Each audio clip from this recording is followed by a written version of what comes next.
ये बताइए कि आपने जब नामांकन नरेंद्र भाई ने भरा वाराणसी में, आपने कहा कि अब देश में सुनामी है। आप वाकई मानते हैं कि देश में सुनामी है? जी। आप मानते हैं, क्योंकि सुनामी का अर्थ यह भी होता है कि सुनामी के बाद डिस्ट्रक्शन भी बहुत होता है। हाँ, तो और पार्टियों का होगा ही, क्योंकि अब तक आप वेव कह रहे थे, अब वेव के बाद आप सुनामी कहने लगे। हमारी विरोधी पार्टियों का होगा। देखिए, बड़ा नुकसान होगा। इतना जो कॉन्फिडेंस मैं आपके आवाज में आज देख रहा हूं, ये कहां से आपको आ रहा है? ये कॉन्फिडेंस पब्लिक में से आता है। क्योंकि आपके विरोधी कहते हैं, कई कहते हैं, ये जो वेव है ये टेलीविजन स्टूडियो में मैन्युफैक्चर्ड वेव है। ये बीजेपी लगातार प्रचार करने के बाद ये एक मैन्युफैक्चर्ड वेव है, ये जनता की वेव नहीं है। आपने मैन्युफैक्चर किया है क्या? आप भी तो स्टूडियो में है। और ये इंडिया शाइनिंग नंबर 2 हो सकता है। चलिए, अब इस पर मैं क्या टिप्पणी करूं। मैं मानता हूं कि हम बहुत बड़े अंतर से चुनाव जीतने जा रहे हैं। 272 प्लस के टारगेट को हम अचीव करेंगे। 272 प्लस के टारगेट को अचीव करेंगे। और अगर नहीं करेंगे तो कोई प्लान बी है? अगर आप नहीं अचीव करते, अगर आप 220 या 200 पर आपकी गाड़ी रुकती है, तो क्या आप नरेंद्र मोदी के जगह किसी और को प्रधानमंत्री के लिए दावेदार रख सकते हैं जो एक्सेप्टेबल हो सहयोगियों को? देखिए, सवाल ही नहीं है। मैं कहता हूं कि 272 प्लस ही आएंगे। प्लान बी सोचने का सवाल ही नहीं, कोई जगह ही। तो कोई प्लान बी नहीं है। मैं एक आपसे पूछता, ये जो भय बनाया गया है एक तरह से कि अमित शाह आएंगे तो यूपी में दंगे होंगे, अमित शाह आएंगे, इसमें आपका बड़ा रोल है। मेरा कोई रोल नहीं है। आपका ही रोल है। मेरा सबसे बड़ा रोल आपका ही है। मैं आपसे एक बात तो स्वीकार कर लीजिए, आपका बहुत बड़ा रोल स्वीकार नहीं करूंगा। पर ये जो भय लोगों में फैला गया, खास करके मुसलमानों में, कि अमित शाह ऐसे आएंगे तो कहीं ना कहीं दंगे करवाएंगे। देखिए भैया, मैं 12 महीने से यहाँ हूँ।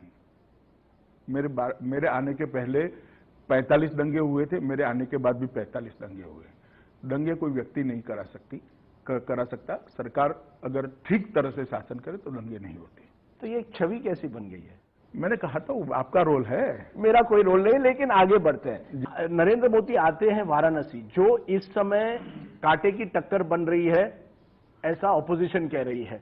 अरविंद केजरीवाल एक तरफ है, अजय राय दूसरी तरफ है, आम आदमी पार्टी के लीडर, और कांग्रेस ने भी एक बाहुबली को टिकट दिया है। कोई डर है कि कहीं वाराणसी एक हाई रिस्क स्ट्रेटेजी आपने अपनाई है? देखिए, हम लोग बहुपक्षीय लोकतांत्रिक व्यवस्था में काम करते हैं। हर पार्टी को अपना कैंडिडेट खड़ा रखने का अधिकार है।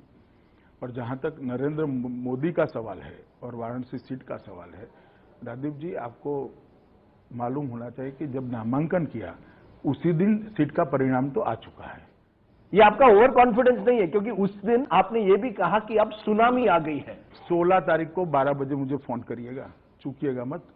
मैं जरूर आपको फोन करने वाला हूं। मैं आपको टीवी चैनल पर लाऊंगा। मैं ओवर कॉन्फिडेंस में हूं या आपका आकलन ठीक है?